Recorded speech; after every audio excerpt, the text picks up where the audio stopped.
Hello മച്ചന്മാരെ, welcome back to Mallu explainer. ഇന്ന് ഞാൻ പറയാൻ പോകുന്നത് അധികം ഞാൻ പറയാത്ത ഒരു തരം കഥയാണ്. Western cowboy movie. അതായത് ഒരു പഴയ അമേരിക്കൻ ഗ്രാമം. ഈ ഗ്രാമത്തിലേക്ക് പല തവണയായിട്ട് വന്ന് ആ ഗ്രാമത്തിലുള്ളവരെ കൊള്ളയടിച്ചു പോകുന്ന ഒരു ദുഷ്ടനുണ്ട്, ബാർത്തലോമ്യൂ ബോക്ക്. ഒരു ദിവസം ഇതുപോലെ കൊള്ളയടിക്കാൻ വന്നപ്പോൾ അവൻ ഒരുത്തനെ കൊന്നുകളഞ്ഞു. മരിച്ചുപോയ ആ ചെറുപ്പക്കാരനൊരു ഭാര്യ ഉണ്ടായിരുന്നു. അവളുടെ പേര് എമ എന്നാണ്. ഈ എമയ്ക്ക് വല്ലാത്ത പകയായിട്ട് ഈ ദുഷ്ടനെ കൊല്ലാനായിട്ട് 7 നല്ല പോരാളികളെ അവൾ കൂട്ടിക്കൊണ്ടുവരികയാണ്. അരിവാളും തൂമ്പിയും മാത്രം പിടിക്കുന്ന ആ ഗ്രാമത്തിലെ ആളുകളെ കൊണ്ട് പിന്നീട് ഈ 7 പേരും ആയുധം പിടിപ്പിക്കുകയാണ്, അവരെ പരിശീലിപ്പിക്കുകയാണ്. അതായത് ബാർത്തലോ എന്ന് പറഞ്ഞ ആ ഒരു ദുഷ്ടനായ കൊള്ളക്കാരനെതിരെ പോരാടാൻ വേണ്ടിയിട്ട്. അപ്പോ ഇന്ന് നമ്മൾ ഈ കേൾക്കാൻ പോകുന്നത് നല്ല ത്രില്ലടിപ്പിക്കുന്ന ഒരു ആക്ഷൻ മൂവിയാണ്. സിനിമയുടെ പേര് ബാർത്തലോയുടെ കഴപ്പ് തീർത്ത 7 വെട്ടിക്കാർ. ഒറിജിനൽ പേര് മുകളിൽ കൊടുത്തിട്ടുണ്ട്. എന്തായാലും നമുക്ക് നേരെ ഈ കഥയിലേക്ക് പോകാം. സിനിമയുടെ തുടക്കത്തിൽ തന്നെ കാണിക്കുന്നത് കുറച്ചധികം വർഷം മുന്നേയുള്ള അമേരിക്കയിലെ ഒരു ഗ്രാമമാണ്. ഈ കാലഘട്ടത്തിനെ കൗബോയ് കാലഘട്ടം എന്നൊക്കെ പറയാറുണ്ട് കേട്ടാ. ഇവിടുത്തെ ആളുകൾ ജീവിച്ചു പോകുന്നത് കുറച്ചൊക്കെ കൃഷിയും അതിന്റെ കൂടെ തന്നെ ആടിനെയും മാടിനെയും അതിനെയൊക്കെ വളർത്തി ആ രീതിയിൽ ജീവിക്കുന്ന കുറച്ചധികം പാവപ്പെട്ട മനുഷ്യരാണ് ഇവിടെയുള്ളത്. അതുപോലെ ആ സ്ഥലത്തിനെ കുറിച്ച് പറയുകയാണെങ്കിൽ കാണാൻ നല്ല ഭംഗിയാണ്. ഈ ഗ്രാമത്തിൽ നിന്നും കുറച്ചപ്പുറം വിട്ടുമാറിയിട്ട് ഒരു വലിയ മലയുണ്ട്. ആ മലയുടെ പല ഭാഗത്തായിട്ട് ഒരുപാടധികം തുരങ്കങ്ങൾ നിർമ്മിച്ചുകൊണ്ടിരിക്കുക. എന്തിനാണെന്നല്ലേ? അവിടുന്ന് സ്വർണം ഖനനം ചെയ്യാൻ വേണ്ടിയിട്ട്. ഖനനം ചെയ്തെടുത്ത ആ ഒരു സ്വർണവുമായിട്ട് വലിയൊരു കുതിരവണ്ടി ഇപ്പോൾ ഈ ഗ്രാമത്തിലേക്ക് വരികയാണ്. അതിന് കാവലായിട്ട് ആയുധങ്ങൾ പിടിച്ച കുറച്ചധികം പോരാളികളുണ്ട്. അങ്ങനെ അവിടെ എത്തിയ സമയത്ത് ആ ഗ്രാമത്തിലെ ഒരു ബാങ്കിലേക്ക് അവരവിടുന്ന് എടുത്ത ആ സ്വർണം അത് കൊണ്ടുപോയി വെക്കുകയാണ്. അതുപോലെ തന്നെ ആ ഖനികളിൽ ജോലി ചെയ്യുന്ന ആൾക്കാരും ഇങ്ങോട്ടേക്ക് തിരിച്ചു വന്നിട്ടുണ്ട്. പക്ഷെ ആ മനുഷ്യരുടെ അവസ്ഥ ഒന്ന് നോക്കി, എല്ലും തോലുമായിട്ട്. കണ്ടാൽ അറിയാം അവർക്ക് ഒട്ടും ആരോഗ്യമില്ല, മര്യാദക്ക് ഭക്ഷണം അവർക്ക് കിട്ടുന്നില്ല. ഈ ഖനിയുടെ മുതലാളി അവരെ അടിമകളെ പോലെയാണ് അവിടെ വെച്ച് ജോലി ചെയ്യിപ്പിക്കുന്നത്. അവരുടെ ചോര നീരാക്കി അതിൽ നിന്നാണ് ഇയാളുടെ സമ്പത്ത് മുഴുവൻ ഉണ്ടാക്കിയെടുക്കുന്നത്. ഇപ്പൊ ആ ഗ്രാമത്തിലെ ചർച്ചിന്റെ ഉള്ളിൽ കാണിക്കുകയാണ്. അവിടുത്തെ ഫാദർ, അവിടുത്തെ പ്രധാനിയായിട്ടുള്ള കുറച്ച് ആൾക്കാർ എല്ലാവരും കൂടിയിട്ടുണ്ട്. പിന്നെ ഗ്രാമത്തിലെ എല്ലാ ആൾക്കാരും വന്നിട്ടുണ്ട്. ഇവരെല്ലാവരും ചർച്ച ചെയ്യുന്നത് ഇയാളുടെ ഈ ഒരു അടിമത്തത്തിൽ നിന്നും നമ്മൾ എല്ലാവരും എന്ന് രക്ഷപ്പെടും, ഇതിൽ നിന്നും നമുക്കൊരു മോചനം വേണ്ടേ. പക്ഷെ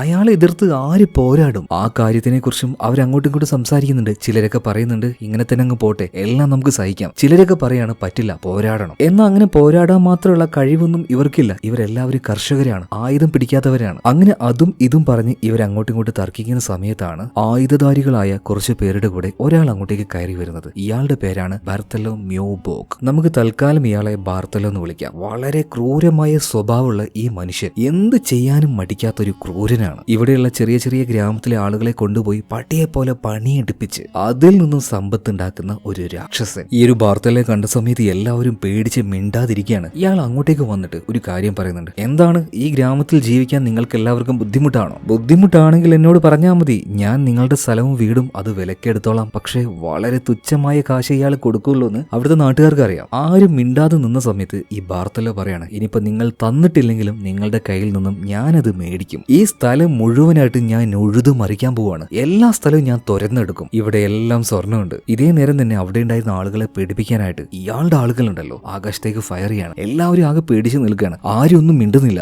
ബാർത്തലോ ഇപ്പൊ അവിടുന്ന് പോകുന്ന സമയത്ത് ഇയാളോട് 2 വാക്ക് സംസാരിക്കാൻ തന്നെ ആ കൂട്ടത്തിലെ ഒരു ചെറുപ്പക്കാരൻ ചാടി എഴുന്നേൽക്കാണ്. ആ സമയത്ത് അവന്റെ ഭാര്യയായിട്ടുള്ള എമ പറയുന്നുണ്ട്, നിങ്ങൾ ദയവ് ചെയ്തു ഒന്നും പറയല്ലേ, അയാൾ അറിയാലോ ക്രൂരനാണ്, എന്ത് വേണമെങ്കിൽ ചെയ്യും. എന്നാൽ അതിലൊന്നും പേടിക്കാതെ ഈ എമയുടെ ഹസ്ബൻഡ് ഉണ്ടല്ലോ ചുറുചുറുക്കുള്ള ആ ഒരു ചെറുപ്പക്കാരൻ ഇയാളോട് എതിർത്ത് സംസാരിക്കുകയാണ്. ബാർത്തലോ, നിനക്കൊന്നും നാണയില്ലേ? ഒരു നേരത്തെ ആഹാരത്തിന് വേണ്ടി കഷ്ടപ്പെടുന്ന ഞങ്ങളുടെ വയറ്റത്തടിക്കാൻ നിനക്കൊന്നും നാണയില്ലടെന്ന് ചോദിക്കുകയാണ്. കുറച്ചു നേരം അവനെ ഒന്ന് നോക്കിയിട്ട് യാതൊരു ദയാദാക്ഷിണ്യം ഇല്ലാതെ ബാർത്തലോ അവന് വെടിവെച്ച് കൊന്നുകളയാണ്. വെടിയേറ്റ് വീണ ഭർത്താവിനെ നോക്കി കരയാൻ മാത്രമേ എമയ്ക്ക് കഴിഞ്ഞുള്ളൂ. ഇതേ സമയത്ത് തന്നെ പേടിച്ചു പോയൊരു സ്ത്രീ അവിടെ ഓടാൻ നോക്കിയപ്പോൾ അവരുടെ പിന്നിലേക്ക് ഒരു കോടാലി എറിഞ്ഞ് അവരെ കൊന്നുകളയാണ്. പിന്നീട് അവിടെ ഉണ്ടായിരുന്ന കുറച്ച് ചെറുപ്പക്കാരെല്ലാം ഈ ബാർത്തലോയുടെ ആൾക്കാർ വെട്ടിവെച്ച് കൊന്നുകളയാണ്. പിന്നീട് അവിടെ ഉണ്ടായിരുന്ന ആ ചർച്ചിന് ഇയാൾ തീ വെക്കുന്നുണ്ട്. ഇതേ സമയത്ത് തന്നെ ഈ ഗ്രാമത്തിലെ ഷെരീഫ് അങ്ങോട്ടേക്ക് വരുന്നുണ്ട്. എന്നാൽ പേടിത്തൊണ്ടനായ ഇയാളുടെ പണി ഇവിടുത്തെ ജനങ്ങളെ നോക്കലല്ല, ബാർത്തലോയ്ക്ക് വേണ്ടിയിട്ടാണ് ഇയാൾ ജോലി ചെയ്യുന്നത്. ഇവിടുത്തെ ആ ഒരു സ്വർണ്ണ ബാങ്കും അതിന്റെ കാര്യങ്ങളെല്ലാം നോക്കുന്നത് ഈ ഒരു ഷെരീഫാണ്. അതുപോലെ തന്നെ കത്തി അമരുന്ന ആ ഒരു ചർച്ച്, അതിൽ ആ ഒരു തീ കെടുത്താൻ വേണ്ടി നാട്ടുകാർ പോകാൻ നിൽക്കുമ്പോൾ ഈ ബാർത്തലോയുടെ ആൾക്കാർ അതിന് സമ്മതിക്കുന്നില്ല. ഒരാളും അങ്ങോട്ടേക്ക് പോകാൻ പാടില്ല എന്ന് പറയണം. അങ്ങനെ ആ ഗ്രാമത്തിൽ ഒരു നരനായാട്ട് നടത്തിയതിനു ശേഷം ഈ ബാർത്തലോയും ഇയാളുടെ ആൾക്കാരും കൂടെ അവിടുന്ന് തിരിച്ചു പോവാണ്. ഇപ്പൊ അവിടെ മരിച്ചു വീണ ഭർത്താക്കന്മാരുടെ ശരീരം അത് കെട്ടിപ്പിടിച്ച് കരയല്ലാതെ അവിടുത്തെ സ്ത്രീകൾക്കൊന്നും വേറൊന്നും ചെയ്യാൻ പറ്റില്ലായിരുന്നു. ആ കൂട്ടത്തിൽ ഏറ്റവും വാശിയും ദേഷ്യവും സങ്കടവും ഉണ്ടായിരുന്നത് എമയ്ക്കായിരുന്നു. അങ്ങനെ ഈ സംഭവം കഴിഞ്ഞ് കുറച്ച് ദിവസം കഴിഞ്ഞപ്പോൾ ഈ ഗ്രാമത്തിലേക്ക് ഒരാൾ വരുന്നുണ്ട്. ഒരു കൗബോയ്, ഒരു കുതിരയും കയ്യിൽ ആയുധങ്ങളുമായിട്ട് ഇയാൾ പതിയെ അങ്ങോട്ടേക്ക് വരികയാണ്. ഇയാളുടെ പേരാണ് സാം ചിൽസോം. ഗ്രാമത്തിലേക്ക് വന്ന സാം നേരെ പോകുന്നത് അവിടെ ഉണ്ടായിരുന്ന ഒരു ബാറിലേക്കായിരുന്നു. ഇതേ ബാറിൽ തന്നെ നേരത്തെ തന്നെ എത്തിയ മറ്റൊരാൾ കൂടിയുണ്ട്, ജോഷ് ഫാരഡെ, നമ്മുടെ ഈ ഒരു കഥയിലെ രണ്ടാമത്തെ ഹീറോ ആണ്. എന്തായാലും സാം ഈ ഒരു മദ്യശാലയിലേക്ക് വന്ന സമയത്തിന് അവിടെ ഉണ്ടായിരുന്ന ആളുകൾ അവരുടെ ഗണ്ണെല്ലാം തയ്യാറാക്കി ഇങ്ങനെ വെക്കുകയാണ്. അതൊന്നും വലിയ കാര്യമാക്കാതെ സാം നേരെ മദ്യം ഒഴിച്ചു കൊടുക്കുന്ന ആ ആളുടെ അടുത്തേക്ക് ചെന്നിട്ട് പറയാണ്, ഞാനൊരു കൊള്ളക്കാരനെ തേടി വന്നതാണ്. ഒരുപാട് പേരെ കൊള്ളയടിച്ച കൊന്നുകളഞ്ഞ ആ കൊള്ളക്കാരനെ പിടിച്ചിട്ടേ ഞാൻ ഇവിടുന്ന് പോവുള്ളൂ. അവന്റെ ഷോൾഡറിൽ വെടികൊണ്ട ഒരു പാടുണ്ട്. അതുപോലെ തന്നെ ഏത് രൂപത്തിലാണ് അവൻ ഈ ഒരു ഗ്രാമത്തിൽ ഒളിച്ചിരിക്കുന്നതെന്ന് പറയാൻ പറ്റില്ല. അവനെ തിരിച്ചറിയാനുള്ള അടയാളങ്ങളെല്ലാം സാം പറഞ്ഞു കൊടുക്കുന്നുണ്ട്. ഇതേ സമയത്ത് തന്നെ അവിടെ ഇരിക്കുന്ന കുറച്ച് ആളുകൾ അവരുടെ ഗണ്ണിങ്ങനെ തയ്യാറാക്കി വെക്കുകയാണ്. എന്നാൽ സെക്കൻഡ് നേരം കൊണ്ട് സാം ഇവരുടെ കയ്യിലുണ്ടായിരുന്ന എല്ലാ ഗണ്ണും വെട്ടിവെച്ച് തെറിപ്പിച്ച് കളയാണ്. ഫാസ്റ്റ് ആയിട്ട് അത്രയും ഗണ്ണ് ഉപയോഗിക്കുന്നതിൽ അടിപൊളിയാണ് ഈ സാം. എന്നാൽ ഇതേ നേരം തന്നെ ഒരുത്തന്റെ ഗണ്ണ് മാത്രം സാം ശ്രദ്ധിച്ചിട്ടില്ലായിരുന്നു. ആ ഗണ്ണ് അത് അവിടെ തന്നെ വെച്ചോന്ന് അവിടെ ഇരിക്കുന്ന ജോഷ് ഫാരഡെ ഉണ്ടല്ലോ, അവൻ പറയാണ്, ജോഷ് ഈ നാട്ടുകാരനൊന്നും അല്ല കേട്ടോ, അവനും ഒരു വരത്തനാണ്. എന്തായാലും സാമിനെ സഹായിച്ച ജോഷ് ചെയ്ത ആ ഒരു കാര്യം കണ്ണാടിയിലൂടെ സാം കാണുന്നുണ്ട്. അതുപോലെ തന്നെ സാം തേടി വന്ന ക്രൂരനായ ആ കൊള്ളക്കാരൻ അത് മറ്റാരുമല്ല, ഇത്രയും നേരം സാമിന് മദ്യം ഒഴിച്ചു കൊടുത്തിരുന്ന ആ ആള് തന്നെയാണ്. വേഷം മാറി ഇവിടെ വന്ന് ഒളിച്ചിരിക്കുകയായിരുന്നു. അത് മനസ്സിലാക്കി തന്നെയാണ് സാം ഇങ്ങോട്ടേക്ക് വന്നത്. എന്തായാലും അവൻ അവിടെ വെച്ച് തന്നെ വെട്ടിവെച്ച് കൊല്ലുകയാണ്. ഇത് കണ്ട് പേടിച്ച് ബാറിലുണ്ടായിരുന്ന ബാക്കിയുള്ള എല്ലാവരും പുറത്തേക്ക് ഇറങ്ങി ഓടുകയാണ്. എന്നാൽ ഈ സമയത്ത് ജോഷ് ഫാരഡെ മാത്രം ബാറിന്റെ പിന്നിലൂടെ പുറത്തേക്ക് പോവാണ്. പോകുന്നതിന് മുന്നേ അവിടെ ഉണ്ടായിരുന്ന ആൾക്കാരുടെ ആ പൈസയും കാര്യങ്ങളൊക്കെ എടുത്തിട്ടാണ് പോകുന്നത്. ജോഷിനെ കുറിച്ച് പറയുകയാണെങ്കിൽ ആൾ ഒരു ഇച്ചിരി ഉഡായിപ്പാണ്. എന്തായാലും ഇവിടുന്ന് പേടിച്ചുകൂടിയ ആൾക്കാരെല്ലാവരും അവിടുത്തെ ഷെരീഫിനെ കൂട്ടി ഇങ്ങോട്ടേക്ക് വരികയാണ്. എല്ലാവരുടെ കയ്യിലും ആയുധമുണ്ട്. അവരിപ്പോൾ ആ ഒരു ഗണ്ണ് വെച്ച് നേരെ സാമിന് നേരെ പോയിന്റ് ചെയ്യാണ്. എന്നാൽ സാം പറയാണ്, ഞാൻ ഒരാളെ മാത്രമേ കൊന്നിട്ടുള്ളൂ. ആ ആള് നിങ്ങൾ വിചാരിക്കുന്നത് പോലെയല്ല, ഒരു കൊടും കുറ്റവാളിയാണ്. ഗവൺമെന്റ് തേടിക്കൊണ്ടിരിക്കുന്ന അവന്റെ പേരിൽ പാരിതോഷികം വരെ പ്രഖ്യാപിച്ചിട്ടുണ്ട്. അവന്റെ ഒരു ഡെഡ് ബോഡി കൊടുത്തു കഴിഞ്ഞാൽ അത് നിങ്ങൾക്ക് കിട്ടും. ഇതുപോലെയുള്ള കൊലയാളികളെ കണ്ടുപിടിച്ച് വേട്ടയാടുന്നതാണ് എന്റെ ജോലി. അപ്പൊ എന്തായാലും ആ പണം നിങ്ങളെടുത്ത് അതിന്റെ ഒരു വിഹിതം എനിക്ക് തന്നാൽ മതി. ഞാനിപ്പോ തൽക്കാലം പോവാന്ന് പറയാം. പണി കഴിഞ്ഞതിന് ശേഷം സാം കുതിരപ്പുറത്ത് കയറി പോവാൻ നിൽക്കുമ്പോൾ അവിടെ ഉണ്ടായിരുന്ന ഒരു ചെറുപ്പക്കാരൻ വന്നിട്ട് സാമിനോട് ഒരു കാര്യം പറയുന്നുണ്ട്. ഞങ്ങളുടെ ഒരു നാടിനെ വല്ലാതെ ഉപദ്രവിക്കുന്ന ഒരുത്തിനുണ്ട്, ഞങ്ങളെ ഒന്ന് രക്ഷിക്കാൻ പറ്റുമോ അവന്റെ കയ്യിൽ നിന്നും. എന്നാൽ അതൊന്നും മൈൻഡാക്കാതെ സാം അവിടുന്ന് പോവാണ്. ഇതേ നേരം തന്നെ എമയും അങ്ങോട്ടേക്ക് വരുന്നുണ്ട്. എന്നിട്ട് ഈ സാമിനോട് പറയാണ്, നിങ്ങൾ കൊന്നുകൊണ്ടിരിക്കുന്ന കുറ്റവാളികളെക്കാൾ മോശമാണ് അയാള്, ബാർത്തല്ലോ. എന്റെ ഭർത്താവിനെ കൊന്നു, ഈ നാട്ടിൽ ഒരുപാട് പേരെ കൊന്നു കളഞ്ഞു, ദയവ് ചെയ്ത് ഞങ്ങളൊന്ന് സഹായിക്കുമെന്ന് ചോദിക്കുകയാണ്. പെട്ടെന്ന് എന്താണെന്നറിയില്ല സാം അവിടെ നിൽക്കുകയാണ്. എന്നിട്ട് ചോദിച്ചു, ഇത് ചെയ്തു കഴിഞ്ഞാൽ എനിക്ക് എന്താണ് ബെനിഫിറ്റ്? ഈ സമയത്ത് തന്നെ എമ ഒരു ബാഗ് എടുത്ത് അവന്റെ കയ്യിലേക്ക് കൊടുക്കുകയാണ്. ഞങ്ങൾ എല്ലാവരും പിരിച്ച കാശാണിത്, ഇത് നിങ്ങൾ എടുത്തോന്ന് പറയണം. ആ സമയത്ത് സാം ചോദിക്കുന്നുണ്ട്, നീ നിന്റെ പ്രതികാരത്തിന് വേണ്ടി മാത്രമാണോ ഈ ഒരു കാര്യം ചെയ്യുന്നത്? ഇപ്പൊ എമ പറയാണ്, അങ്ങനെ ചോദിച്ചാൽ അതിനുവേണ്ടി മാത്രമല്ല, ഈ ഗ്രാമത്തിലെ എല്ലാ ജനങ്ങൾക്ക് വേണ്ടിയും അതുപോലെ എന്റെ ഭർത്താവിന് വേണ്ടിയും കൂടിയാണ് ഞാൻ ഇത് ചെയ്യുന്നത്. അങ്ങനെ സാം ഇപ്പോ അവളോട് സമ്മതം മൂളാണ്. പിന്നീട് വിശദമായിട്ട് തന്നെ കാര്യങ്ങൾ സംസാരിക്കുന്നുണ്ട്. ആരാണ് ഈ ബാർത്തല്ലോ, അവന്റെ ടീം എത്രത്തോളം വലുതാണ്? ഇതെല്ലാം കേട്ട് കഴിഞ്ഞപ്പോൾ സാം പറയാണ്, അവനോട് എതിർത്ത് നിൽക്കണമെങ്കിൽ നമുക്ക് അത്യാവശ്യം നല്ലൊരു ടീം വേണം. പക്ഷെ നിങ്ങൾ പേടിക്കേണ്ട,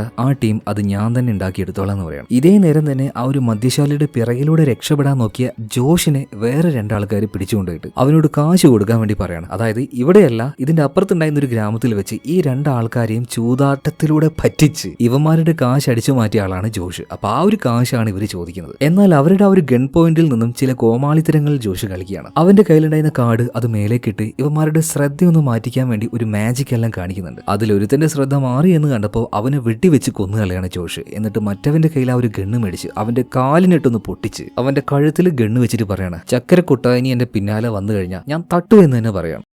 എന്നിട്ട് അവന്റെ ചെവി വെടിവെച്ച് പൊട്ടിച്ച് അവരുടെ കയ്യിലെ ഗണ്ണെടുത്തുകൊണ്ട് ജോഷ് അവിടുന്ന് പോവാണ്. ജോഷിന്റെ ആ ഒരു സ്വഭാവം മനസ്സിലായില്ലേ? ഒട്ടും സീരിയസ് ആയിട്ടുള്ള ഒരാളല്ല, പക്ഷേ മുട്ടാൻ പറ്റിയ ആളുമല്ല. എന്തായാലും ആ പരിപാടി കഴിഞ്ഞതിന് ശേഷം അവൻ നേരെ പോകുന്നത് കുറച്ച് കുതിരകളെ കെട്ടിയിട്ട ഒരു ആലയിലേക്കാണ്. ആ കൂട്ടത്തിൽ ഒരു വെള്ള കുതിരയുണ്ട്, അത് ഈ ജോഷിന്റേതാണ്. അപ്പൊ അവിടെ ഉണ്ടായിരുന്ന ആളോട് എന്റെ കുതിര എനിക്ക് തിരിച്ചു വേണമെന്ന് പറഞ്ഞപ്പോൾ ആ ആള് പറയണം, ഡാ ചക്ക, ബോധമില്ലാതെ ഒരു കുപ്പി കള്ളിന് വേണ്ടി ചൂതാടി നീ നിന്റെ കുതിരയെ നഷ്ടപ്പെടുത്തിയതാണ്. ഇപ്പൊ അതിനെയും ചോദിച്ച് ഇങ്ങോട്ടേക്ക് വരണ്ടെന്ന് പറയണം. എന്നാൽ കറക്റ്റ് സമയത്ത് അങ്ങോട്ടേക്ക് വന്ന സാം പറയാണ്, ആ കുതിരയുടെ വില എത്രയാണ്? പറഞ്ഞ വിലയും കൊടുത്ത് ആ വെള്ളക്കുതിരയെ വാങ്ങിയിട്ട് അത് ഈ ജോഷിന് കൊടുക്കുകയാണ്. എന്നിട്ട് ആ കുതിരയുമായിട്ട് എന്റെ പിന്നാലെ വന്ന് സാം പറയാണ്. ജോഷ് ഇപ്പോൾ അവന്റെ കൂടെ തന്നെ പോകുന്നുണ്ട്. ഒരു ചെറിയ ജോലിയുണ്ട്, ആ ജോലി ചെയ്യാനായിട്ട് എന്റെ കൂടെ നിന്ന് കഴിഞ്ഞാൽ ഈ കുതിരയുടെ കാശ് നീ എനിക്ക് തരണ്ടെന്ന് പറയാണ്. അങ്ങനെ ജോഷ് അതിനെ സമ്മതിക്കുകയാണ്. ഇതിനുശേഷം സാമും ജോഷും അതുപോലെ തന്നെ ഇവർക്ക് ഈ ജോലി കൊടുത്ത് ഏൽപ്പിച്ച എമയുടെ ഒരു സഹായം കൂടെ ചെറിയൊരു ആവശ്യത്തിനായിട്ട് ഒരു സ്ഥലത്തേക്ക് പോയിക്കൊണ്ടിരിക്കുകയാണ്. അങ്ങനെ ഒരു പ്രത്യേക ഭാഗത്തേക്ക് എത്തിയ സമയത്ത് സാം അവിടെ നിൽക്കുകയാണ്. എന്നിട്ട് ജോഷിനോട് ഒരു ജോലി ചെയ്യാൻ ഏൽപ്പിച്ച് മറ്റൊരു ഭാഗത്തേക്ക് അവന് പറഞ്ഞു വിടുകയാണ്. അവന്റെ കൂടെ തന്നെ എമയുടെ സഹായം പോകുന്നുണ്ട്. ഇതിനുശേഷം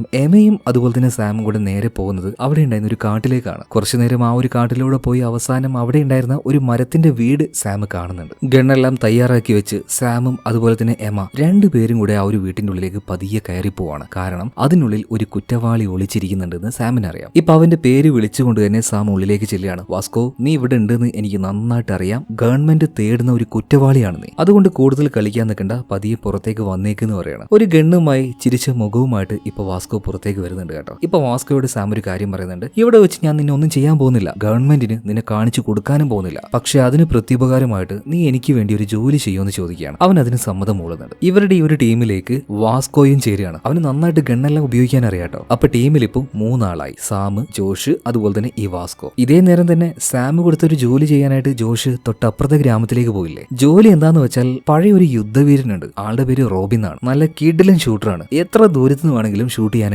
അവന് നന്നായിട്ട് അറിയാം. അപ്പൊ അവന് തേടിയിട്ടാണ് ജോഷ് ഇപ്പൊ ഈ ഒരു ഗ്രാമത്തിലേക്ക് വന്നത്. അങ്ങോട്ടേക്ക് വന്നു നോക്കുമ്പോൾ രണ്ടുപേര് തമ്മിൽ ഒരു മത്സരം നടക്കാൻ വേണ്ടി പോവാണ്. ഒരുത്തന്റെ കയ്യിൽ ഒരു ഗണ്ണുണ്ട്, മറ്റവന്റെ കയ്യിൽ ഒന്നുമില്ല. ആള് ഭയങ്കര സൈലന്റ് ആണ്. ഇവിടെ എന്തോ ഒരു മത്സരം നടക്കാൻ പോവാണ്. പക്ഷെ ആയുധമൊന്നും അവന്റെ കയ്യിൽ ഇല്ലാത്തതുകൊണ്ട് അവന്റെ ഓപ്പോസിറ്റ് നിൽക്കുന്ന ആൾക്ക് ഭയങ്കര കോൺഫിഡൻസ്. അതുകൊണ്ട് തന്നെ മത്സരത്തിൽ ജയിച്ചാൽ കിട്ടുന്ന ആ ഒരു തുക അത് ഡബിൾ ആക്കാൻ വേണ്ടി അയാൾ പറയാണ്. അങ്ങനെ മത്സരം തുടങ്ങുകയാണ്. എന്നാൽ അയാൾ ഗൺ എടുക്കുന്നതിന് മുന്നേ തന്നെ ഇപ്പുറത്ത് നിൽക്കുന്ന ഈ ചൈനക്കാരനെ പോലെയുള്ള ആളുണ്ടല്ലോ, ഇവൻ കയ്യിലുണ്ടായിരുന്ന ചെറിയൊരു ആണി എടുത്ത് ഇയാളുടെ നെഞ്ചത്തേക്കിട്ട് ഒരേറ്റ ഏറാണ്. സ്പോട്ടിൽ അയാൾ തീർന്നു. അതായത് അയാൾ ഗൺ ഉപയോഗിക്കുന്നതിനേക്കാൾ വേഗത്തിൽ കത്തി ഉപയോഗിക്കാനായിട്ട് ഇവനറിയാം. ഇവന്റെ പേരാണ് ബില്ലി. ഇപ്പൊ ബില്ലി ജയിച്ച സമയത്ത് അവിടെ തന്നെ ഒരു മരത്തിന്റെ മുകളിൽ സിഗരറ്റും വലിച്ചുകൊണ്ട് ഒരുത്തൻ ഇരിക്കുന്ന കണ്ടോ, അവന്റെ പേരാണ് റോബിൻ. അവൻ താഴോട്ട് ഇറങ്ങി വന്ന് കൈകൊട്ടി അവന്റെ തൊപ്പി എല്ലാവരോടും കാണിച്ച് കാശിട്ടോ എന്ന് പറയാണ്. ഇപ്പൊ ഇറങ്ങി വന്ന ഈ റോബിൻ ഉണ്ടല്ലോ, ഈ റോബിനെ തേടിയിട്ടാണ് ജോഷ് ഇങ്ങോട്ടേക്ക് വന്നത്. ഈ റോബിൻ ആണെങ്കിലോ ഫുൾ ടൈം സിഗരറ്റ് വലിച്ചുകൊണ്ടാണ്. അപ്പൊ റോബിനോട് കാര്യങ്ങൾ വിശദമായിട്ട് തന്നെ ജോഷ് പറയാണ്. ഞങ്ങൾ ഇങ്ങനെ ഒരു ടീം ഉണ്ടാക്കിക്കൊണ്ടിരിക്കുകയാണ്. ഒരു കൊള്ളക്കാരനെ എതിർക്കാൻ വേണ്ടിയിട്ടാണ്. നിങ്ങൾക്ക് ആ ഒരു ടീമിൽ ജോയിൻ ചെയ്യാൻ താല്പര്യമുണ്ടോ? നിങ്ങൾക്ക് ആവശ്യമായിട്ടുള്ള കാശും കാര്യങ്ങളൊക്കെ കിട്ടുന്നു പറയണം. ഇപ്പൊ റോബിൻ പറയണം, ഓക്കെ ഞാൻ നിങ്ങളുടെ കൂടെ വരാം. പക്ഷെ ഞാൻ ഒറ്റയ്ക്കും എങ്ങോട്ടും പോകാറില്ല. എന്റെ സുഹൃത്തായിട്ടുള്ള ഈ ബില്ലി ഉണ്ടല്ലോ, അവനും കൂടെ വരുന്നു പറയണം. അതിനും ജോഷ് ഓക്കെ പറയണം. അങ്ങനെ ഇവരെയും കൂട്ടിയിട്ട്